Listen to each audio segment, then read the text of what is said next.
But sometimes in stories like that, it just feels like, just tell me, man. Like, come on. I'm normal and can be trusted with knowledge of this plot. It feels like the narrator's being coy.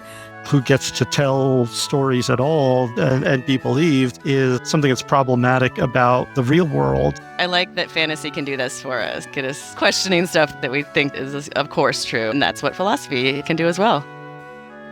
Hi, I'm Kelly, and I'm here with my co-host, philosopher Chelsea Haramia. I'm Chelsea, and I'm here with my co-host, philosopher Kelly Weirich. And you're here with Storyfy, a podcast about storytellers, story lovers, and philosophy. Today's story takes us to a spooky mining town with an uncertain history. So turn on your headlamp, watch your back, and make sure to stick around afterwards as we dig into the philosophical themes with the author, Jason Wyckoff. Willow Hill by Jason Wyckoff. November 10, 1914. Dear Mr. Cole, please find below my responses to your questions about the vanishing of Evan Pendleton in 1905 and his mother Maggie Pendleton's subsequent accident in 1909. For your convenience, I have enumerated my remarks and also enclosed your original letter so that you may match the responses to your queries. As you know, I have long held what most consider outlandish beliefs about the events in question. Since your questions to me were posed without the irony or indeed the tone of outright mockery that usually colors expressions of interest in my recollection of these matters, I trust that in your forthcoming study of the region's mining communities, my perspective will be fairly represented. I have included in my responses as much background on the characteristics of shadows as is necessary to comprehend my view of events. Regards, Augustus Turnbull. 1. I knew the Pendletons as a neighbor and fellow churchgoer, as well as a teacher at the school Evan attended, the town's only school, in fact. He was a quiet but inquisitive boy, and for a child in a mining town, who was often left to his own devices, exceptionally well behaved for his age. As for Maggie, I cannot stress enough that I believe her to have been of sound mind. Most of those people close to her, after hearing her own account of her son's vanishing, concluded that the incident had so traumatized the girl that her grip on reality had come loose. It is little wonder that she almost stopped talking about it altogether. But even through her grief, she always spoke lucidly about what had happened that day, on those rare occasions when she spoke of it at all. Furthermore, the precision with which she planned and acted 4 years later suggests that her mind was as sharp then as it had ever been, and that is quite sharp indeed. 2. As you come down the west side of Willow Hill, starting from the ancient tree that gives the place its name, you find the old mine entrance about a quarter-mile above the spot where the land levels off. Beyond that point, you have a meadow maybe 100 yards across, and past that, the road. Follow it south, you come quickly to the town's outskirts and, before long, its named streets. Travel it north, and in a few miles or so you find yourself on a forest road, used mainly by loggers and trappers, since it eventually becomes a simple dirt path and connects to no other thoroughfare beyond the wood's edge. The road itself is lightly wooded on the western side, with a border of blackberry bushes running along its edge. 3. The two of them were as close as any parent and child I have ever known, and after Evan's father died, the boy grew all the more attached to Maggie. A sad tale in itself, Pete's passing. He was one of the hewers killed in the 1898 cave-in, before Evan had even learned to walk. Maggie loved him deeply, and he was devoted to her. They didn't have much, but they did have each other, and, for a year at least, they both had Evan. Would that all our hearts were filled with as much love as Pete's and Maggie's were for their poor, doomed family. You should have seen them all together on a Sunday, for Pete so cherished the time they were able to spend at leisure after church services. Coarse as he may have been, and old before his time he certainly was, but let there be no doubt that he was a gentle and caring father and a loving husband. 4. Maggie was deeply affected by Evan's vanishing, and in that respect she wasn't at all unusual among those who've had a loved one taken. Nor was she unusual in wanting to exact vengeance. Very few children are devoured by shadows, but the kin of those few invariably carry the pain with them for the rest of their lives, all the more surely if they happen to witness the event themselves. What made Maggie unusual was the fact that she did actually develop a scheme to destroy the shadow that consumed her son. Most people in her position would view the situation as hopeless, but even that didn't make her unique. Some do channel their grief and rage into plans of retaliation. What made Maggie exceptional was that her plan was a good one. 5. Firstly, you must understand that it's nearly impossible to catch a shadow off guard. If one decides it isn't interested in you, it will hide, and shadows are fast, patient, and hard to find. If one of them does take an interest in you, those same qualities make it very difficult to resist. Some people draw on religious faith and invoke the names of their gods to confront them, but that won't impede a determined shadow. Many who are pursued simply run, but if a shadow wants to find you, it will. Savvier people do not try to outrun shadows. Instead, knowing that shadows are dark creatures, these folks will, if possible, attempt to counter them with light from every direction, and indeed this has become the preferred method of combating shadows. That tactic can keep a shadow at bay, though usually only temporarily. Maggie understood that their weakness was not in their dark nature, but in their dependence on what is extrinsic to them. Shadows need light. In fact, they feed on it. And so she came up with a novel idea of trapping the shadow and then starving it with darkness. 6. I have considered the question of the corporeality of shadows at great length over the years, without ever having come to a firm conclusion. They can do harm to earthly beings such as ourselves, which strongly suggests that they are embodied. Maggie's story seems to support that view, though it does not prove it conclusively. 7. As to why more people are not taken by shadows, only the shadows themselves could know for certain.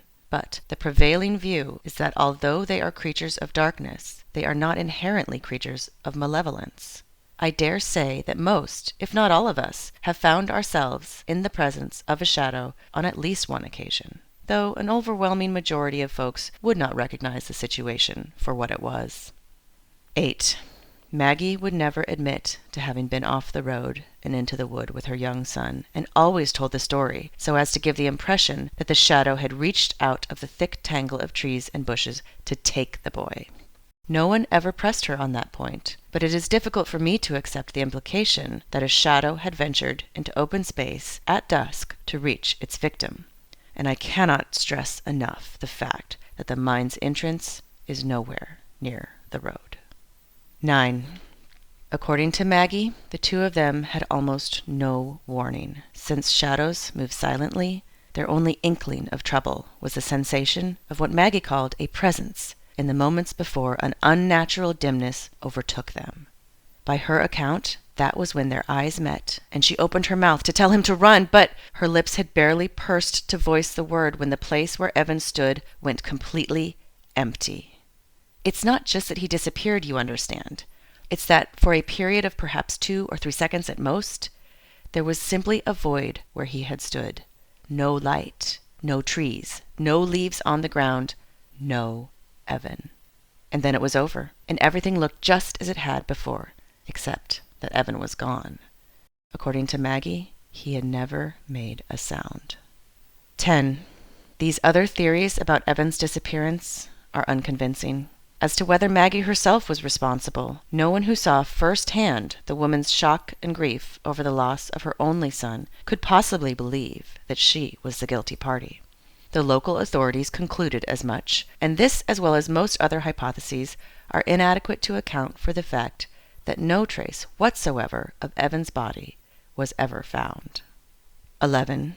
Once a shadow has done any serious mischief, it usually makes itself scarce. But, and this is important to bear in mind, it doesn't usually travel far. To answer your question, it seems that they are territorial, or at the very least, they do not like to venture a long way from what they consider their home. Even still, it's noteworthy that the shadow that took Evan not only lingered, but readily made its presence known. Had it not, things would have gone very differently. 12. It's clear enough to me that Maggie was hounded by a shadow, but as to how anyone could know it was the same one that took Evan, that is a fair and difficult question. How can one tell darkness from darkness?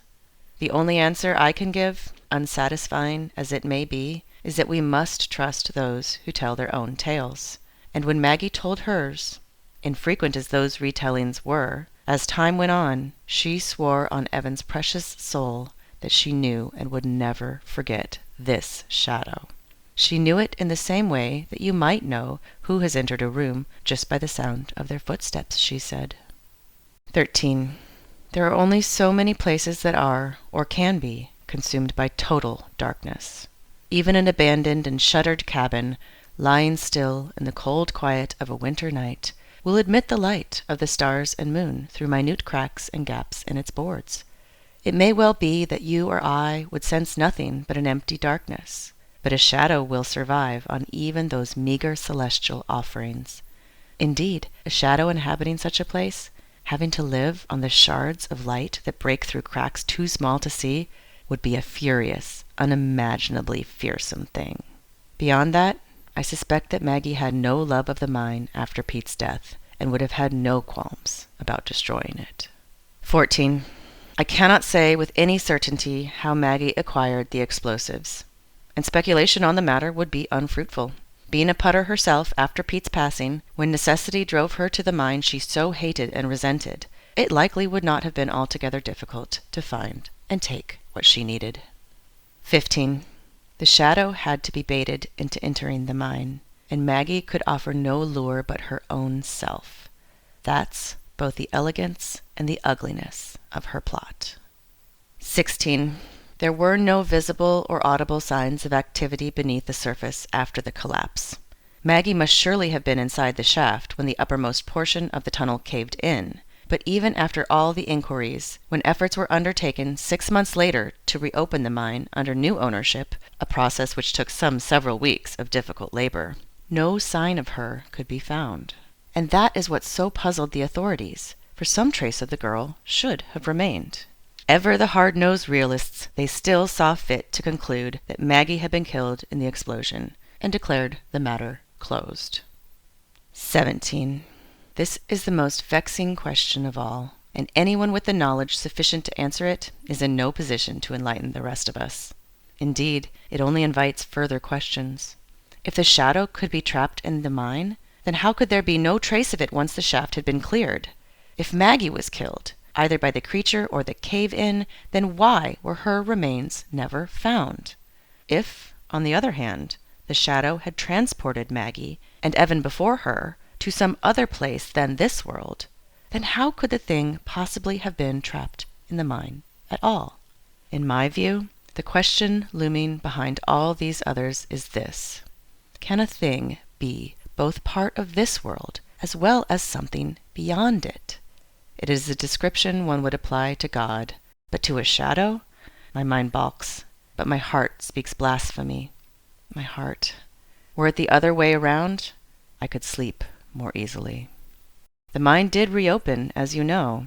I have visited the place myself, but being a schoolteacher and not a miner, I have never set foot in the mine before or after the events in question. I have heard nothing from the town's miners that sheds any further light on the matter of the Pendletons.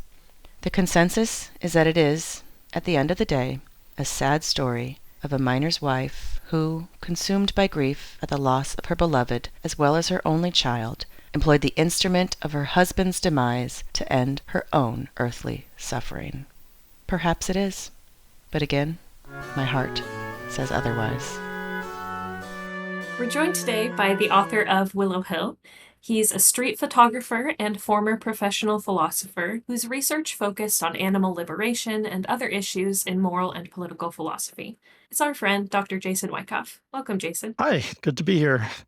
We'd like to start by offering you a choice of the big three questions. What did you write? Where did you write? And who did you write? I can answer the first two. The where is easy. I wrote this story at Mija Cantina in Quincy Market in downtown Boston. It's my local watering hole. what I wrote is either a dark fantasy or it's just an ordinary story that tracks where Turnbull ends up at the end when he says what the consensus view is. So whether it's a fantasy at all, I think depends on how reliable you take the testimony of Maggie and Turnbull to be.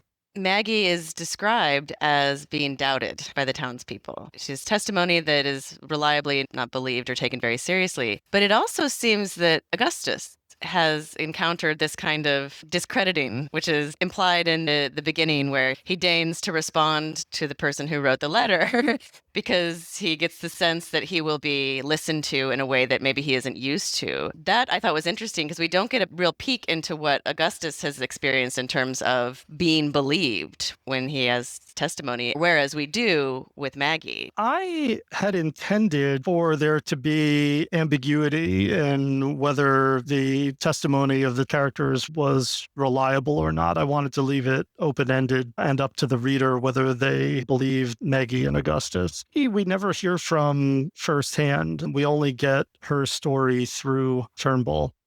One thing that's really interesting to me about this kind of narrative frame, where we have really Maggie's life and her experiences through the lens of someone else, we end up getting this role of bearing witness that Augustus is playing. And I think he does that in a way that's really responsible, right? He tells us some facts about the town, the layout, just his observations. He tells us what he understands of Maggie's perspective. And then he doesn't put too much credence in his own thoughts. I feel like that's a pretty good model for how to be a responsible person when you're telling someone else's story. Yeah, I had intended for him to be very epistemically modest. He knows that he's going to be doubted, and he knows that Maggie's been doubted, but he's just going to tell it as he sees it and even entertain and convey the objections that people have to his account. It also makes for really good storytelling, right? Sometimes we have an omniscient narrator who knows everything, and maybe they're not even really someone. And hopefully this doesn't come back to bite me in a future episode. But sometimes in stories like that, it just feels like, just tell me, man. Come on. I'm normal and can be trusted with knowledge of this plot. It feels like the narrator's being coy. But here with this narrative structure that you chose, where we have Turnbull answering these unprovided questions, it allows the story to unfold in a way that maintains some suspense. It allows for the events to be unresolved at the end without feeling like there's a narrator who should just let us in. And also in a way that doesn't tax my nerves. So we don't have this in the moment suspense of, who's going to jump out of the next blackberry bush. Yeah. So I just thought all of that was really successful and wondered if you wanted to say anything about how you came to write it with this sort of narrative frame. I have a kind of fondness for epistolary stories, and I thought it might be fun to have one where we only get one letter. I also have always liked the narrative device of having answers to questions where the question is concealed. I like the reader having to imagine what the question was and piece it back together for themselves. So I was just writing what I like there. Solid tactic. I feel like when we talk about testimonial injustice, this often is the case where somebody is unfairly doubted or unfairly silenced for prejudice reasons usually. But I find that when we're reading stories, the opposite happens when you have a narrator, right? You often kind of have over-credence, or they say things that only something more omniscient could know, but because the narrator or the protagonist is saying it, you know to believe it. You don't have access to other people's mental states, and especially not fictional people's mental states, except that is a real phenomenon in storytelling, privileged access to mental states that are just somehow more trustworthy than other kinds of testimony. Yeah, I love narrators that might be unreliable. I like having to work out whether we should trust the testimony of the narrator. So I wanted to write a story that had a dark fantasy element to it, but it all kind of comes down to whether you believe him or not. When we enter into the world of a story, we suspend disbelief. So we might think, well, Sure, there's shadows in the world of this story, and we're getting secondhand account of one right now. But in our world, at least, I don't believe in shadows. I don't know where I first heard this, but it's a quotation from somewhere that goes, I don't believe in ghosts, but I believe in ghost stories.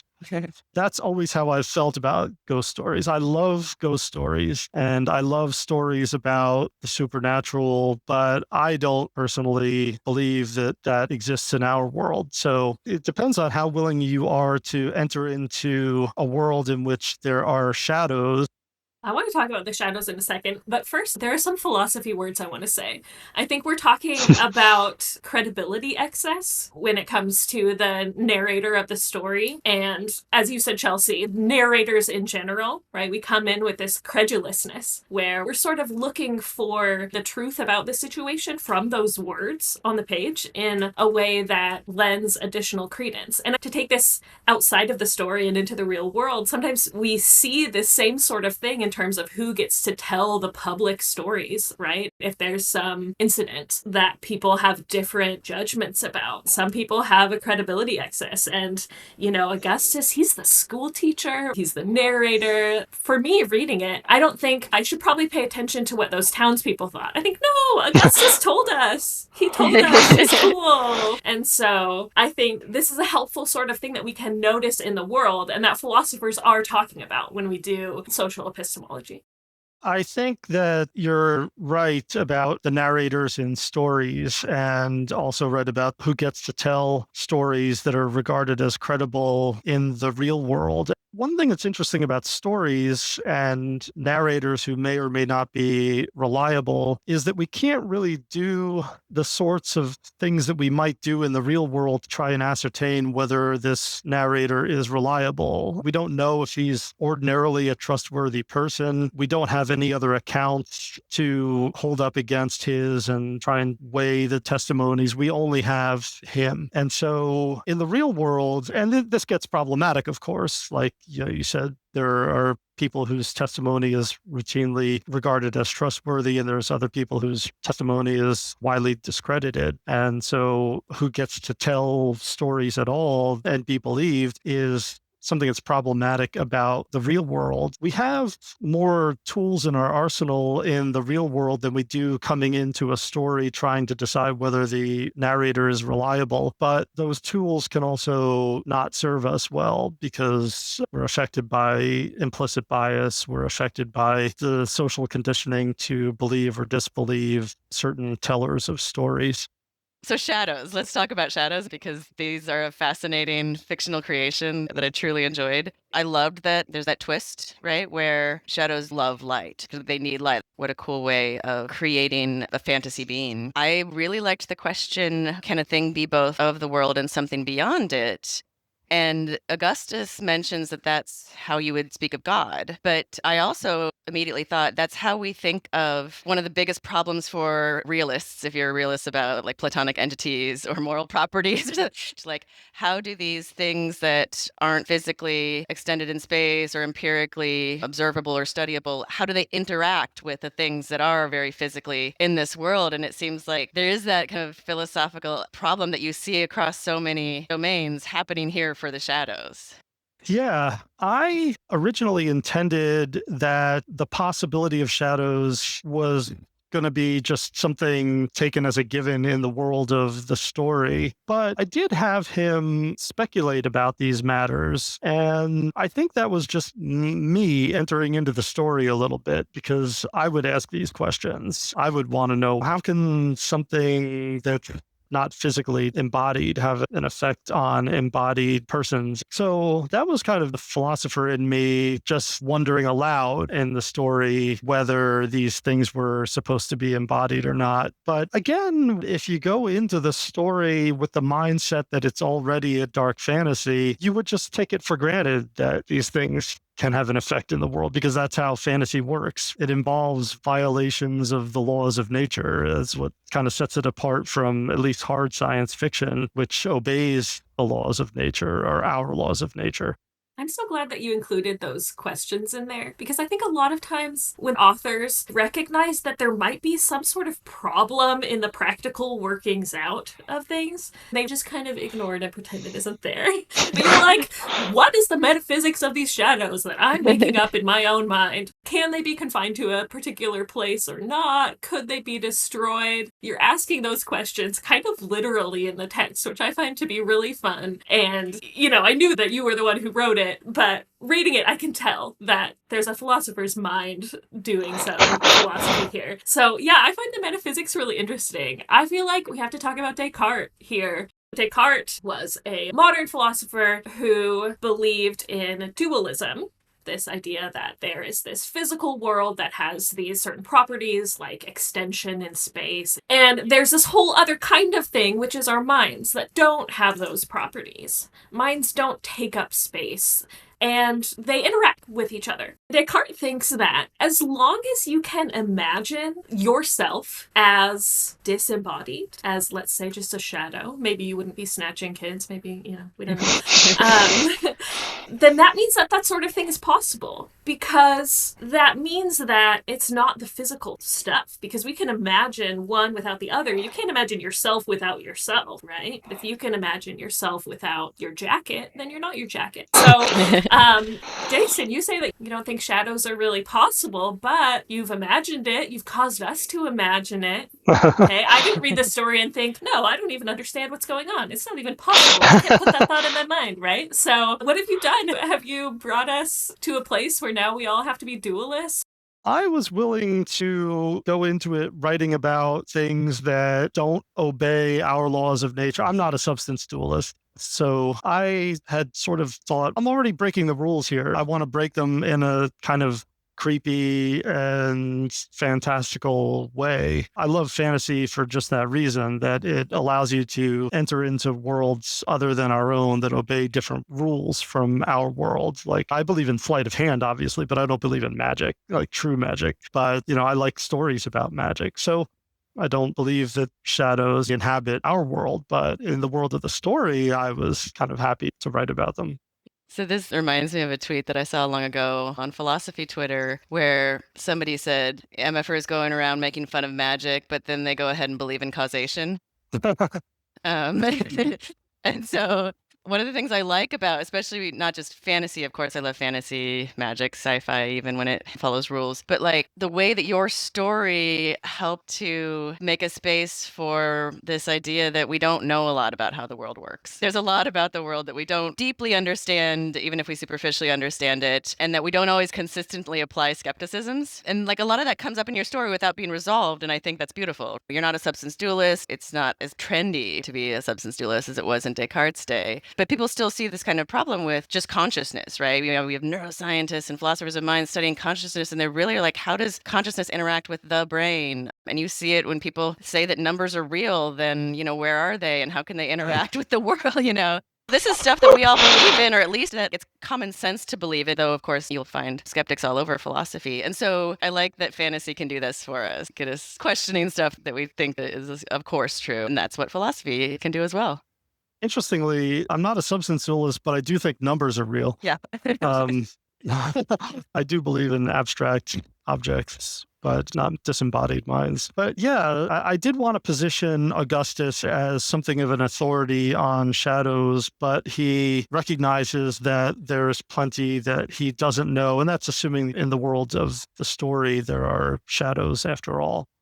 Yeah, and I like that he recognizes that he's so ignorant in so many ways, even as he believes what he trusts that he knows about shadows. That's a very philosophical way to be as well, like very comfortable with uncertainty.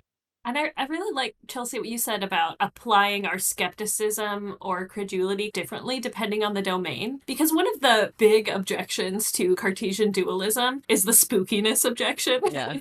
So it's this idea that, like, the world isn't really spooky. You're just talking about ghosts. That's just weird. But all the fundamental stuff of the world, insofar as we understand it at all, is weird, right? Yeah. Like, open a physics textbook. It's gonna blow your mind. And I think that's interesting, too, when it comes to, like, someone's specific experience. think of the epistemic situation we might find surrounding reports of, say, religious experience or ghost stories. In the world of this story, we have this town where people report these experiences. And so we have these questions of, a priori, without investigating the world at all, can we rule out believing those stories to be accurate? I think the metaphysics and the epistemology here is all really interesting. So much really depends on how different you think the world of the story is from our world. I think that's what I was aiming for in this story, to leave it ambiguous whether the world of the story is fundamentally different from our world, or at least our world as I see it. If one is a substance dualist, one might not think that the world of the story is all that different from our world. So I'm interested in the shadows and what they kind of represent. There are lots of things we could say as potential symbolism, but can you talk about who the shadows are and what they're doing and what that means, or if that relates to something in the real world? Tell us more. It was important to me, the line about shadows being creatures of darkness, but not necessarily of malevolence, because I didn't want to just repeat the trope of darkness equals bad. It's problematic in a lot of ways. So I wanted there to just be something unknowable about their intentions. In terms of what they symbolize, I don't know. I was mainly concerned about how they would work in the world of the story, but I suppose they could symbolize anything that is not inherently malevolent, but still can pose a threat. I think that's a lot of things in the real world. Yeah, I like that. There's sort of two separate things that come to mind for me. In our current political moment, we have people who go out in the world in the United States of America and don't make it home, are taken by, in some cases, kind of literally faceless figures. They don't know their name or their face or where they're coming from or where they go to, and are detained and, in some cases, deported. For me, this sort of fits that political moment. And you wrote this years ago, and so it sounds like that wasn't necessarily on your mind. But I think within the confines of the story, the shadows can very well represent loss and grief. I think there's a sense in which Maggie has maybe turned into a shadow of herself already as she's seeking this vengeance, as she's making this plot that involves relinquishing her life. Maybe you could talk about the choice to have her take down the mine where her husband was killed. She's diving into it. She's going deep into the grief. Does any of that sort of ring true for you with the story? No, yeah, those are all good, valid interpretations, and not ones that had necessarily occurred to me either as I was writing the story or even now, years later. I do think that the shadows can symbolize grief and loss. I really like the idea of them symbolizing the ways in which people are snatched in the real world. I think you're right to be reminded of our current political moment. So yeah, these are all things that had not necessarily occurred to me as I was writing it, but are perfectly valid interpretations. I think also together with grief, the idea of the void that's left when Evan disappears, no leaves, no sunlight, nothing. For me as a parent who has not experienced the loss of a child, that, from my perspective, seems true to life to what I would expect. You know, I have a cat whom I love. And occasionally it will occur to me that Clementine, my precious cat, is going to die, and I'll feel sad, and I'll preemptively feel these feelings of grief. But if something like that ever occurs to me about one of my kids, there's a blank there. It's like, that room's empty. My mind cannot entertain what would happen after that. And so I think that in terms of symbolism and having this real human expression of that loss from a kind of outside perspective, I really appreciated that aspect of it. Kelly, just to follow up on that, the way you're both describing grief reminds me of one of the sayings about grief that has resonated with me, which is the idea that you don't fill the hole that the loss leave in you. You don't get back what you lose. You grow around it and ideally and hopefully flourish. But then imagining somebody like Maggie or somebody who doesn't grow around their grief, you're just left with the void. That to me sounds like this characterization of grief that I've found to be fairly accurate. I think it is possible to give up, to not grow around the grief and to just be a void or maybe a shadow. Yeah, I wanted to write it in such a way that she had clearly not healed from either of these losses. But there's a sense in which she hasn't given up because she's seeking revenge. And I'm a big fan of revenge stories too. So I wanted it to be the case that she was kind of a broken person, but still had something left to do. There was unfinished business that she had to attend to. I love that. I feel like there's something really satisfying in someone taking revenge to a self-destructive place. I think that's kind of psychologically accurate, that this is what revenge can do to us, but it's also, she was ready to tear it all down, and there's something really powerful about that. Yeah, Maggie ultimately comes off very powerful. Does Maggie succeed in getting her revenge? I wanted to leave that open. That's why I had Augustus asking all these questions at the end of the story, like, why was nothing found in the mine? But in my own mind, like coming to the story as a reader, I think she succeeds.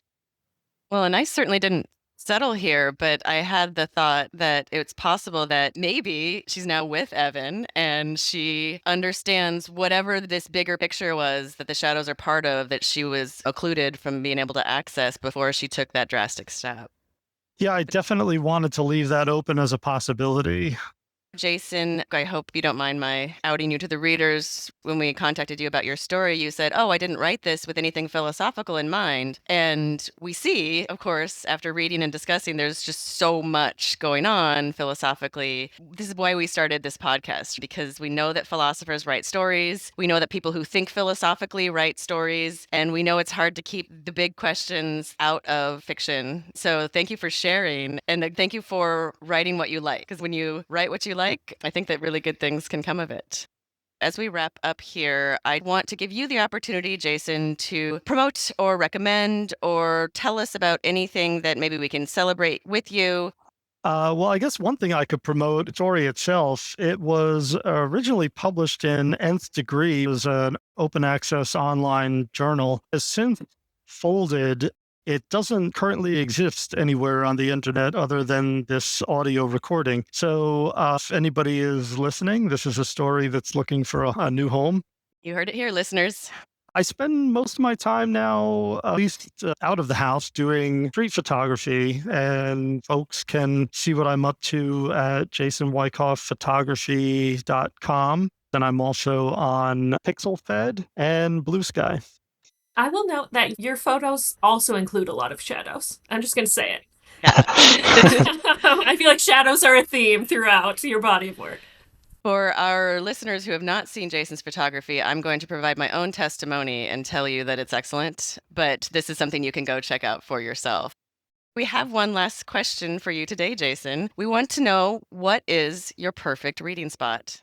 Well, I like to read lying down. So ordinarily that happens on my couch with a cup of coffee or a glass of whiskey nearby. Ideally, I would like a setup where I could do all of that outdoors on a nice day, but I'm not up to do that at home right now. But that would be the perfect reading spot.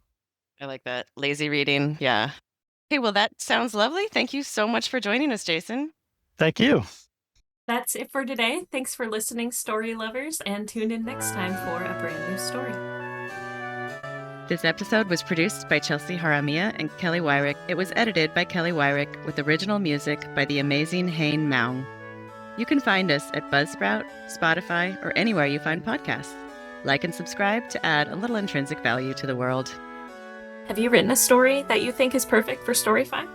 Send it to Chelsea and Kelly at storyfipodcast@gmail.com. Funding provided by the American Philosophical Association.